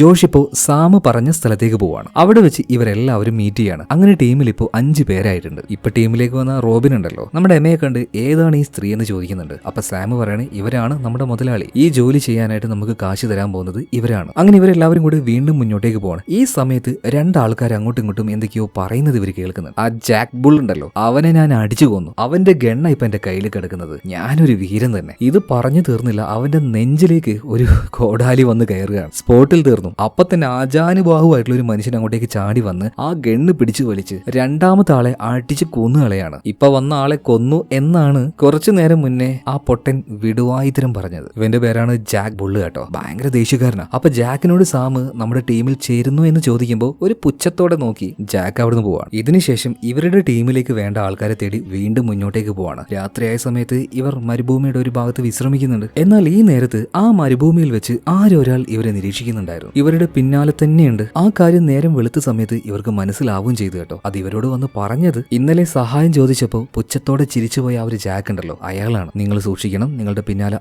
ആരോ ഒരാൾ ഉണ്ട് എന്നുള്ള ആ ഒരു കാര്യം ജാക്ക് വന്ന് പറഞ്ഞു കൊടുക്കുകയാണ്. അധികം വൈകാതെ തന്നെ ഒരു കുതിരപ്പുറത്ത് ആ ആൾ അങ്ങോട്ടേക്ക് വരുന്നുണ്ട്. ആ ഒരു ഏരിയയിൽ ജീവിക്കുന്ന ഒരു ട്രൈബ് ആയിരുന്നു അത്. അതായത് അമേരിക്കൻ മണ്ണിന്റെ യഥാർത്ഥ അവകാശികളായിട്ടുള്ള റെഡ് ഇന്ത്യൻസ് ഉണ്ടല്ലോ, ആ വംശത്തിൽപ്പെട്ട ആളാണ്. ഇപ്പൊ ആളുടെ അടുത്തേക്ക് സാം പതിയെ ചെല്ലുകയാണ്. അവന്റെ ഭാഷ കുറച്ചൊക്കെ സാമിന് അറിയാം. അവനോട് കാര്യങ്ങൾ സംസാരിക്കുകയാണ്. ഇതുപോലെ ഞങ്ങളുടെ ടീമിൽ ജോയിൻ ചെയ്യാൻ നിനക്ക് താല്പര്യം ഉണ്ടോ എന്ന് ചോദിക്കുകയാണ്. കാര്യങ്ങൾ മുഴുവനായിട്ട് കേട്ട് കഴിഞ്ഞപ്പോൾ ആ ചെറുപ്പക്കാരൻ ഓക്കെ ഞാൻ നിങ്ങളുടെ കൂടെ വരാന്ന് പറയാണ്. അതായത് അവരുമായിട്ട് ഇവനൊരു ഡീൽ ഉണ്ടാക്കുകയാണ്. അങ്ങനെ ഡീൽ ഉണ്ടാക്കുന്നതിന് മുന്നേ ഒരു കാര്യം ഇവര് ചെയ്യാറുണ്ട്. ഇവന്റെ കയ്യിൽ ഒരു ചത്ത മാനുണ്ടായിരുന്നു. അതിനെ വലിച്ച് താഴേക്കിട്ട് അതിന്റെ നെഞ്ച് കീറി ഹൃദയം പുറത്തേക്കെടുത്ത് അത് പച്ചയ്ക്ക് ഒരു കഷ്ണം അവനും കഴിക്കണം, പച്ചയ്ക്ക് ഒരു കഷ്ണം സാമും കഴിക്കണം. എന്നാലേ അവരുടെ ഒരു ഡീൽ ഓക്കെ ആവുള്ളൂ. അത് അവരുടെ ഒരു ചടങ്ങാണ്. അപ്പൊ അവൻ പറഞ്ഞതുപോലെ തന്നെ സാം ചെയ്യുന്നുണ്ട്. അങ്ങനെ അവസാനം ഇവരുടെ ടീമിൽ ഇപ്പൊ ഏകദേശം എത്ര പേരായി? 7 പേരായി. അങ്ങനെ ഇവർ 7 പേരും നമ്മുടെ എമയുടെ ആ ഒരു ഗ്രാമത്തിലേക്ക് തിരിച്ചു പോവാണ്. സോ ഈ 7 പേരെ വെച്ചാണ് സിനിമയുടെ പേര് തന്നെ വെച്ചിരിക്കുന്നത്, ദ മാഗ്നിഫിഷ്യന്റ് 7 എന്ന്. അങ്ങനെ ഇവർ 7 പേരും എമയും കൂടെ ആ ഒരു ഗ്രാമത്തിലേക്ക് പോവുകയാണ്. എന്നാൽ അവിടെ എത്തിയ സമയത്ത് എല്ലാവരും കൂടെ ഒറ്റയടിക്ക് അങ്ങോട്ടേക്ക് കയറി ചെല്ലുന്നില്ല. പകരം സാം അവന്റെ കുതിരപ്പുറത്തും അതുപോലെ തന്നെ അവന്റെ കൂടെ ബില്ലിയും പതിയെ നടന്ന് അങ്ങോട്ടേക്ക് പോവാണ്. എന്നാൽ അവർ ആ ഒരു ഗ്രാമത്തിലേക്ക് കാല് കുത്തിയ പാടിന് അവിടെ ഉണ്ടായിരുന്ന ഷെരീഫും അതുപോലെ തന്നെ ഷെരീഫിന്റെ കൂടെ ഉണ്ടായിരുന്ന ബാർത്തലയുടെ ആൾക്കാരും ഇവര് വന്നിട്ട് ചോദിക്കുകയാണ്, ആരാ നിങ്ങൾ? ഇങ്ങോട്ടേക്ക് അങ്ങനെ വരാനൊന്നും പാടില്ല, പൊയ്ക്കേ എവിടുന്ന് പൊയ്ക്കേന്ന് പറയാണ്. ഈ സമയത്ത് കുതിരപ്പുറത്തിൽ നിന്നും താഴേക്ക് ഇറങ്ങിയ സാമിന്റെ കയ്യിലെ ആയുധം ഷെരീഫ് കാണുന്നുണ്ട്. അതുകൊണ്ട് തന്നെ ഗണ്ണൊന്നും ഇവിടെ ഉപയോഗിക്കാൻ പറ്റില്ല. അവ സാം പറയാണ്, വേണമെങ്കിൽ എന്റെ ഗണ്ണ് ഞാൻ നിങ്ങൾക്ക് തരാട്ടോ, പക്ഷെ എന്റെ പിള്ളേര് അവരുടെ ഗണ്ണ് തരുമോന്ന് എനിക്ക് അറിയില്ല എന്ന് പറയണം. അതായത് ആ ഒരു പോലീസ് സ്റ്റേഷൻ ഉണ്ടല്ലോ, അതിന് ചുറ്റുഭാഗത്ത് അപ്പുറത്തായിട്ട് സാമിന്റെ കൂടെ വന്ന ബാക്കിയുള്ള 5 പേര് നിരന്നു നിൽക്കുകയാണ്. അതുപോലെ തന്നെ മറ്റേ ആ ഒരു ട്രൈബ് ചെക്കനുണ്ടല്ലോ, റെഡ് ഇന്ത്യൻ. തൽക്കാലം നമുക്ക് അവനെ റെഡ് ഇന്ത്യൻ തന്നെ വിളിക്കാം കേട്ടോ. അവൻ അമ്പും വില്ലുമായിട്ട് നിൽക്കുന്നത് ഈ പോലീസ് സ്റ്റേഷന്റെ മുകളിലാണ്. എന്തിനും തയ്യാറായിട്ട് ഇവർ 7 പേര് നിൽക്കുകയാണ്. അപ്പൊ ആ കൂട്ടത്തിലുണ്ടായിരുന്ന ഈ ബാർത്തലയുടെ ഒരാൾ വന്നിട്ട് പറയാണ്, ഇപ്പൊ വേണമെങ്കിൽ നിങ്ങളെല്ലാം അതിനെ കൊന്നുകളയാൻ ഞങ്ങൾക്ക് പറ്റും, എന്നാൽ പിന്നെ അതൊന്ന് കാണിച്ചേക്കെന്ന് സാം പറയാണ്. ഇപ്പൊ ബാർത്തലയുടെ ആള് ചെറുതായിട്ടൊന്ന് മുകളിലേക്ക് നോക്കുന്നുണ്ട്. അതായത് മുകളിലെ ടവറിൽ നിർത്തിയിരിക്കുന്ന ഒരു സ്നൈപ്പറുടെ ബലത്തിലാണ് അവൻ ആ ഒരു കാര്യം സംസാരിച്ചത് കേട്ടോ. എന്നാൽ ആ ആളെ നേരത്തെ തന്നെ നമ്മുടെ റെഡ് ഇന്ത്യൻ അമ്പ് ചെയ്ത് കൊന്നിട്ടുണ്ട്. പിന്നത്തെ കാര്യം പറയണ്ടല്ലോ, പടക്കോ പടക്കോ പടക്കോ എന്ന് പറഞ്ഞിട്ട് അങ്ങോട്ടും ഇങ്ങോട്ടും വെട്ടിക്ക് തുടങ്ങുകയാണ്. എല്ലാം നല്ല എണ്ണം പറഞ്ഞ വെട്ടിക്കാരാണ്. ഒന്ന് നമ്മുടെ സാം, പിന്നെ ജോഷ്, പിന്നെ കുറ്റവാളിയായി ഒളിച്ചു നടക്കുന്ന വാസ്കോ, പിന്നെ ബില്ലി. അവന്റെ കാര്യം പറയണ്ട, അവന്റെ കയ്യിൽ ഇപ്പൊ ഗണ്ണ് കിട്ടിയാലും ഇനി കത്തി കിട്ടിയാലും എന്ത് കിട്ടിയാലും അത് ആയുധാണ്. പിന്നെ ജാക്ക് ബുള്ള്, അവന് ഈ കത്തി എറിയുന്നതും അതുപോലെ തന്നെ വെടിവെക്കുന്നതും ഇതൊന്നും ഇഷ്ടമല്ല. കോടാലി വെച്ച് നെഞ്ച് വെട്ടി പൊളിക്കുന്നതാണ് അവനിഷ്ടം. പിന്നെ നമ്മുടെ റെഡ് ഇന്ത്യൻ, അവൻ അമ്പ് വെച്ച് നൈസായിട്ട് ഷൂ ഷൂ ഷൂ എന്നിട്ട് ഓരോരുത്തരും തട്ടുന്നുണ്ട്. അങ്ങനെ ഒരുവിധം എല്ലാത്തിനെയും തീർത്തു. പക്ഷേ ഈ കൂട്ടത്തിൽ വലിയ വെടിക്കാരനാണെന്ന് പറഞ്ഞ ബില്ലിയുടെ ആ ഒരു സുഹൃത്ത് റോബിൻ ഉണ്ടല്ലോ, അവൻ മാത്രം ആരെയും കൊല്ലുന്നതായിട്ട് ആരും കാണുന്നില്ല. അപ്പൊ ഈ തൊള്ള മാത്രമേ ഉള്ളോ എന്ന് ചോദിച്ച് ജോഷ് അങ്ങോട്ടേക്ക് വരുന്നുണ്ട് കേട്ടോ. അതുപോലെ തന്നെ ജോഷ് പറയണ, ഞാനൊരു 7 പേരെ കൊന്നു. ഇത് കേട്ട ബാക്കിയുള്ള എല്ലാവരും വായും പൊത്തി ശരിക്കാണ്. ആകെ കൂടെ ഒരു 8 പേരെ ഉണ്ടായിട്ടുള്ളൂ. അപ്പോഴാ 7 പേരെ നീ തന്നെ കൊന്നു പറയുന്നത്. ഒന്ന് പോയടാ അവിടെ നിന്ന് തള്ളാതെ. എന്തായാലും ഇതിനുശേഷം ഇവർക്ക് വേണ്ടത് ഷെരീഫിനെയാണ്. അയാളെ വെടിവെച്ച് കൊന്നിട്ടില്ല. സാം നോക്കുമ്പോൾ അവിടെ ഉണ്ടായിരുന്ന ആ വീടിന്റെ അടിയിൽ പോയിട്ട് ഇയാൾ ഒളിച്ചിരിക്കുകയാണ്. ഇയാളെ വലിച്ച് പുറത്തേക്ക് ഇട്ടിട്ട് സാം ഒരു കാര്യം പറയുന്നുണ്ട്, നീ നിന്റെ ബോസ് ഉണ്ടല്ലോ ബാർത്തല്ലോ, അവനോട് പോയിട്ട് പറ ഇവിടെ 7 ആൺകുട്ടികൾ വന്നിട്ടുണ്ട്. പിന്നീട് ആ ഷെരീഫിനെ അവിടുന്ന് അടിച്ച് ഓടിപ്പിക്കുകയാണ്. ഇതേ നേരം തന്നെ അവിടെ ഉണ്ടായിരുന്ന നാട്ടുകാർ ഒരാൾ പോലും പുറത്തേക്ക് വരുന്നില്ല. ഇപ്പൊ എമയും സാമും ചെന്നിട്ട് അവരെല്ലാവരും വിളിച്ചു കൂട്ടുകയാണ്. എന്നാൽ ഇവരെ അഭിനന്ദിക്കുന്നതിന് പകരം ഈ നാട്ടുകാർ പറയണം, നിങ്ങൾ എന്തിനാണ് അനാവശ്യമായ പ്രശ്നങ്ങൾ ഉണ്ടാക്കിയത്? ഇനിയിപ്പോ ആ ഒരു ബാർത്തലയുടെ ആൾക്കാർ ഇങ്ങോട്ടേക്ക് വരും, കൂടുതൽ പ്രശ്നം ഉണ്ടാവും. ഇപ്പൊ സാം പറയാണ്, ഞങ്ങൾ ഇങ്ങോട്ടേക്ക് വന്നത് നിങ്ങളെ സഹായിക്കാൻ വേണ്ടി മാത്രമാണ്, അതിന്റെ ആവശ്യമില്ലാന്ന് നാട്ടുകാരിൽ പലരും പറയുന്നുണ്ട്. ഇതേ നേരം തന്നെ എമ വന്നിട്ട് പറയണ്, നിങ്ങൾ എന്തേ പറയുന്നത്? അടിമകളെ പോലെ മരിക്കുന്നത് വരെ ജീവിക്കാന്നോ? അതിലും നല്ലത് ചാവുന്നതല്ലേ? എന്നാൽ ഈ സമയത്ത് ഗ്രാമത്തിലെ ചില ആൾക്കാർ ചോദിക്കുന്നുണ്ട്, അതിന് ഞങ്ങൾക്കാർക്കും ആയുധം ഉപയോഗിക്കാൻ അറിയില്ലല്ലോ, അവർ വന്നാൽ തന്നെ അവരോട് ഞങ്ങൾ എങ്ങനെ യുദ്ധം ചെയ്യും? ഇപ്പൊ സാം പറയാണ്, നമുക്ക് ഒരാഴ്ച സമയമുണ്ടല്ലോ, ആ ഒരാഴ്ച ഞങ്ങൾ നിങ്ങളെ പഠിപ്പിക്കും എങ്ങനെ ആയുധം ഉപയോഗിക്കണം. ഇനിയിപ്പോ ഈ ഒരു പോരാട്ടത്തിന് താല്പര്യമില്ലാത്ത ആൾക്കാർക്ക് വേണമെങ്കിൽ ഇവിടുന്ന് പോകാം, താല്പര്യമുള്ളവർക്ക് വേണമെങ്കിൽ ഞങ്ങളുടെ കൂടെ നിൽക്കാന്ന് പറയാണ്. അങ്ങനെ അന്ന് രാത്രി ഇവർ 7 പേർക്കുള്ള ഭക്ഷണവും കാര്യങ്ങളൊക്കെ എമയാണ് കൊടുക്കുന്നത് കേട്ടോ. നല്ല ഭക്ഷണമായിരുന്നു. എന്നാൽ എല്ലാവരും നന്നായിട്ട് കഴിക്കുന്ന സമയത്ത് നമ്മുടെ റെഡ് ഇന്ത്യൻ പാകം ചെയ്ത് ഈ ഭക്ഷണം നോക്കിയിട്ട് പറയണത്, ഇതൊക്കെ എന്ത് ഭക്ഷണ, എനിക്കൊന്നും വേണ്ടേ എന്ന ഭാവത്തിലിരിക്കുകയാണ്. ആശാന് കാട്ടിൽ നല്ല പച്ച ഇറച്ചി വേണം, അതാണ് നല്ല ഭക്ഷണം. അങ്ങനെ അന്ന് രാത്രി ഭക്ഷണമെല്ലാം കഴിച്ച് ഇവര് സുഖമായിട്ട് കിടന്നുറങ്ങാണ്. രാവിലെ ആയപ്പോൾ ഗ്രാമത്തിലെ ഭൂരിഭാഗം ആൾക്കാരും അവരുടെ സാധനങ്ങളൊക്കെ കെട്ടിപ്പെറുക്കി ഇവിടുന്ന് പോവാണ്. ഇത് കണ്ട സാം ആകെ ഞെട്ടിപ്പോയി. അല്ല, ഇവരെല്ലാവരും പോയാൽ പിന്നെ നമ്മുടെ കൂടെ പാര ഉണ്ടാവുക എന്ന് വിചാരിച്ച് നിൽക്കുമ്പോഴാണ് എമ കുറച്ച് ആളുകളെയും കൂട്ടി അങ്ങോട്ടേക്ക് വരുന്നത്. ഇവര് നമ്മളെ കൂടെ നിൽക്കുന്ന പറയണം. ഇത് കണ്ട് സാം പറയണ, ഇവരെങ്കിൽ ഇവരെ നന്നായിട്ട് ട്രെയിൻ ചെയ്തെടുക്കാന്ന് പറയണം. പിന്നീട് ആയുധം എങ്ങനെ പിടിക്കണം, ഷൂട്ട് ചെയ്യണം എന്നുള്ള കാര്യങ്ങളൊക്കെ ജോഷ് ഇവർക്ക് പറഞ്ഞു കൊടുക്കുകയാണ്. അതുപോലെ തന്നെ കുറച്ച് പേരെ കൂട്ടിക്കൊണ്ടുപോയിട്ട് നമ്മുടെ ബില്ലി ഉണ്ടല്ലോ, എങ്ങനെ ആയുധം അതായത് കത്തി ഉപയോഗിക്കണം എന്ന് പഠിപ്പിച്ചു കൊടുക്കുന്നുണ്ട്. അവൻ അവിടെ ഒരു ചാക്ക് കെട്ടി തൂക്കിയിട്ട് എന്താ പറയാ, ജാക്കി ചാൻ കളിക്കുന്നല്ലോ, ഷൂ ഷൂ ഷൂ ഷൂ എന്നൊക്കെ പറഞ്ഞിട്ട് അങ്ങോട്ട് ഇങ്ങോട്ട് വെട്ടി കളിക്കുന്നുണ്ട്. ഇതുപോലെയാണ് കത്തി ഉപയോഗിക്കേണ്ടതെന്ന് പറഞ്ഞപ്പോൾ ആ നാട്ടുകാർ മുഴുവനും അവിടുന്ന് തിരിഞ്ഞു പോവാണ്. വേണ്ട, നമുക്ക് ഈ പരിപാടിയൊന്നും പറ്റില്ലേ, എവിടെയെങ്കിലും ദൂരെ നിന്ന് വെടിവെക്കുന്ന പരിപാടി അത് മതി നമുക്ക് എന്ന് പറയണം. അങ്ങനെ ഗണ്ണൊക്കെ പിടിക്കാൻ പഠിപ്പിച്ചു കൊടുത്ത് അവരുടെ ഉന്നം നോക്കാനായിട്ട് കുറച്ച് ടെസ്റ്റുകൾ വെക്കുന്നുണ്ട്. എന്നാൽ വെടിവെക്കുക അല്ലാതെ ഒരുത്തന്റെയും ഉന്നം അത് കറക്റ്റ് അല്ല. ഇപ്പൊ അവർക്ക് അവിടെ വന്നിട്ട് മോട്ടിവേഷൻ കൊടുക്കുന്നത് ആരാ? റോബിന്. എടാ ഗണ്ണ് ഇറുക്കി പിടിക്കടാ, ഷോൾഡറിൽ വെക്കടാ, നേരെ നോക്കടാ, കറക്റ്റ് വെക്കടാ എന്നൊക്കെ പറഞ്ഞിട്ട് ഇവൻ ഭയങ്കര വർത്താനം. ഇപ്പൊ അങ്ങോട്ടേക്ക് വന്ന് ജോഷ് പറയണ, അല്ല നിങ്ങൾ കുറെ നേരമായില്ലേ ഇവർക്ക് ഇങ്ങനെ പറഞ്ഞു കൊടുക്കുന്നത്, എങ്ങനെ വെടിവെക്കണമെന്ന് നിങ്ങൾ തന്നെ കാണിച്ചു കൊടുക്കുന്നു പറഞ്ഞിട്ട് അവന്റെ കയ്യിൽ ഗണ്ണ് വെച്ച് കൊടുക്കുകയാണ്. ഇപ്പൊ റോബിൻ പറയാണ്, ഞാൻ വെക്കണോ? നീ തന്നെ ഒന്ന് വെച്ച് കാണിച്ചു കൊടുക്കുന്നു പറയാണ്. ഇപ്പൊ കയ്യിലുണ്ടായിരുന്ന സിഗരറ്റ് അത് താഴെയിട്ട് റോബിൻ ഗണ്ണെടുക്കുകയാണ്. ചെറുതായിട്ട് കൈ വിറക്കുന്നുണ്ട്, പക്ഷെ വെച്ച വെടി അത് കറക്റ്റ് ആയിരുന്നു. എത്ര ദൂരത്തായാലും എയിം ചെയ്ത് ഷൂട്ട് ചെയ്യുന്ന കാര്യത്തിൽ റോബിൻ അടിപൊളിയാണ്. പക്ഷേ യുദ്ധത്തിലുണ്ടായിരുന്ന ആ ഒരു ട്രോമ കാരണം ഇപ്പൊ ആയുധം പിടിക്കാൻ ചെറിയൊരു പേടി വന്നു എന്ന് മാത്രമാണ്. പല്ല് കൊഴിഞ്ഞാലും സിംഹം തന്നെയല്ലേ. എന്തായാലും പരിശീലനം ഒരു ഭാഗത്ത് അങ്ങനെ നടക്കുന്നുണ്ട്. ഇതേ നേരം ഇവരെല്ലാവരും നേരെ പോകുന്നത് കുറച്ച് അപ്പുറത്തുണ്ടായിരുന്ന ഒരു സ്വർണ്ണഖനി ഉണ്ടല്ലോ അങ്ങോട്ടേക്കാണ്. ഖനിയാകുമ്പോ അവിടെ കാവലായിട്ട് ബാർത്തലയുടെ ആൾക്കാർ എന്തായാലും ഉണ്ടാവുമല്ലോ. ഇവന്മാരെ ദൂരെ നിന്ന് ആദ്യം വെടിവെച്ച് കൊല്ലുക ചെയ്തത്. എന്നിട്ട് അങ്ങോട്ടേക്ക് പോയിട്ട് അവിടെ അടിമകളെ പോലെ ജോലി ചെയ്യുന്ന ആ ആളുകളോട് പറയാണ്, നിങ്ങൾ ഇനി അടിമകളെ പോലെ ജോലി ചെയ്യേണ്ട ആവശ്യമില്ല, ഒന്നെങ്കിൽ മരിക്കുക അല്ലെങ്കിൽ അന്തസ്സായിട്ട് ജീവിക്കുക. കൂടെ നിൽക്കാൻ താല്പര്യമുണ്ടോ? ഞങ്ങൾ വലിയൊരു പോരാട്ടം നടത്താൻ പോവാണ്, കൂടെ നിൽക്കുമെന്ന് ചോദിച്ചപ്പോൾ എല്ലാവരും പറയണം, ഞങ്ങൾ കൂടെ നിന്നോളാം. കാരണം അവർക്കെല്ലാം ആകെ മടുത്തു പോയിട്ടുണ്ടായിരുന്നു. ഇതേ സമയത്തിന് നമ്മുടെ ജോഷ് പോയിട്ട് പരിശോധിക്കുമ്പോൾ ഈ ടണലുകൾ അതായത് ഖനികളിലൊക്കെ ഇഷ്ടമാതിരി ബോംബുകൾ ഉണ്ടാവുമല്ലോ. സോ അതിന്റെ ആ ഒരു നിക്ഷേപം തന്നെ അവൻ അവിടെ കാണുന്നുണ്ട്. കണ്ട പാടേനെ ആൾക്ക് സന്തോഷമായി. ഒരു യുദ്ധത്തിനുള്ള എല്ലാ സാധനങ്ങളും ഉണ്ട് ഇവിടെ. ഇതേ സമയം തന്നെ ബാർത്തല്ലയോട് ഈ ഒരു കാര്യം അങ്ങോട്ടേക്ക് പോയിട്ട് നമ്മുടെ ഷെരീഫ് പറയാണ്, 7 പേര് വന്നിട്ട് അവിടെ ഉണ്ടായിരുന്ന നമ്മുടെ എല്ലാ ആൾക്കാരെയും കൊന്നു കളഞ്ഞു. എന്നാൽ ബാർത്തലയ്ക്ക് അത് വിശ്വസിക്കാൻ പറ്റില്ല. ഉണ്ടായിരുന്നില്ല, വെറും 7 പേര് നമ്മുടെ ഒരു 30-ന് മേലെയുള്ള ആൾക്കാരെ കൊന്നു എന്നോ. അതേ ബാർത്തലോ അവർ കൊന്നു കളഞ്ഞു എന്ന് പറയണം. എന്തായാലും ഈ വിവരം കേട്ടപാടനെ ദേഷ്യത്തിൽ ആദ്യം ബാർത്തലെ കൊന്നത് ഈ ഷെരീഫിനെയാണ്. പിന്നീട് അയാളുടെ ആളുകളോട് പറയുന്നുണ്ട്, ഇനി എത്ര കാശ് ചെലവായാലും കുഴപ്പമില്ല, ഒരു വലിയ സൈന്യത്തിനെ തന്നെ പോയി ഉണ്ടാക്കടാന്ന്. ഇതേ നേരം ഗ്രാമത്തിൽ ഗണ്ണ് പ്രാക്ടീസ് ചെയ്തുകൊണ്ടിരിക്കുന്ന എമയെ കാണുകയാണ്. ഇപ്പൊ അവളുടെ അടുത്തേക്ക് ഒരു ഇച്ചിരി കോഴിത്തരവുമായിട്ട് ജോഷി വരുന്നുണ്ട്. ഞാൻ വേണമെങ്കിൽ പഠിപ്പിക്കാന്ന് പറയണം. ഓ വേണ്ടാന്ന് പറയാണ്. പിന്നീട് എമയുടെ ആ ഒരു ഷൂട്ടിംഗ് കണ്ടിട്ട് ജോഷി പറയണം, അങ്ങനെയല്ല ദാ ഇങ്ങനെയെന്ന് പറഞ്ഞിട്ട് വളരെ ദൂരെ ഉണ്ടായിരുന്ന ഒരു മരത്തടിയിലേക്ക് ടക് ടക് ടക് മാറ്റ് സെക്കൻഡുകൾ കൊണ്ട് അവൻ വെടിവെച്ച് കാണിച്ചു കൊടുക്കുകയാണ് കേട്ടോ. അതായത് ഗണ്ണ് ഉപയോഗിക്കുന്ന കാര്യത്തിൽ ആൾ ഉഷാറാണ്. അതുപോലെ കോഴിത്തരത്തിലും. ഇതേ സമയത്ത് ബാക്കിയുള്ള എല്ലാവരും കൂടി ഇപ്പോൾ കുറെ വെടിക്കോപ്പുകളും സാധനങ്ങളൊക്കെ കയ്യിൽ കിട്ടിയല്ലോ. അപ്പൊ ഇതെല്ലാം ബോംബെല്ലാം എവിടെ വെക്കണം എന്നുള്ള കാര്യങ്ങൾ പ്ലാൻ ചെയ്തുകൊണ്ടിരിക്കുകയാണ്. അതുപോലെ ബാർത്തലോ കത്തിച്ചു കളഞ്ഞ ആ ഒരു ചർച്ച് ഉണ്ടല്ലോ, അതിന്റെ റീവർക്കുകൾ ഇവർ ചെയ്യുന്നുണ്ട്. കാരണം അതിന് നല്ല ഹൈറ്റ് ഉണ്ട്. അവിടെ സ്നൈപ്പേഴ്സ് ഇരുന്നിട്ടുണ്ടെങ്കിൽ നല്ല അടിപൊളിയായിട്ട് കാണാനും കഴിയും, അവിടുന്ന് നല്ല അടിപൊളിയായിട്ട് ഷൂട്ട് ചെയ്യാനും കഴിയും. അങ്ങനെ രാത്രി എല്ലാവരും ഒരുമിച്ചിരുന്ന് ഭക്ഷണം കഴിക്കുകയാണ്. എല്ലാവരോടും നന്നായിട്ട് തന്നെ കഴിക്കാൻ പറയുന്നുണ്ട്. കാരണം നാളെ രാവിലെ ആകുമ്പോഴേക്കും അവന്റെ ആളുകൾ വരും. പിന്നെ ആരൊക്കെ ജീവനോട് ഉണ്ടാവും ഉണ്ടാവില്ല എന്നൊന്നും അറിയാൻ കഴിയില്ലല്ലോ. എല്ലാവർക്കും നല്ല വിഷമമുണ്ട്. ഇപ്പൊ സാമിന്റെ അടുത്തേക്ക് ഒരു ഫാദർ വരുന്നുണ്ട്. ഫാദർ എല്ലാവർക്കും വേണ്ടി പ്രാർത്ഥിക്കാന്നൊക്കെ പറയാണ്. അങ്ങനെ രാവിലെ പക്ഷെ എല്ലാവരും പ്രതീക്ഷിച്ചതുപോലെ വാർത്തലയുടെ ആൾക്കാർ എത്തിയിട്ടില്ല. ഇപ്പൊ അവരെ നിരീക്ഷിക്കാൻ വേണ്ടി അവരുടെ അടുത്തേക്ക് അയച്ച റെഡ് ഇന്ത്യൻ അവൻ വന്നിട്ട് സാമിനോട് പറയാണ്, അവരെന്തായാലും ഇന്ന് വരില്ല, മിക്കവാറും നാളെ രാവിലെ അവരെത്തുള്ളൂ എന്ന് പറയണം. അപ്പൊ ഒരു ദിവസം കൂടെ തയ്യാറെടുക്കാനുള്ള സമയമുണ്ട്. പക്ഷേ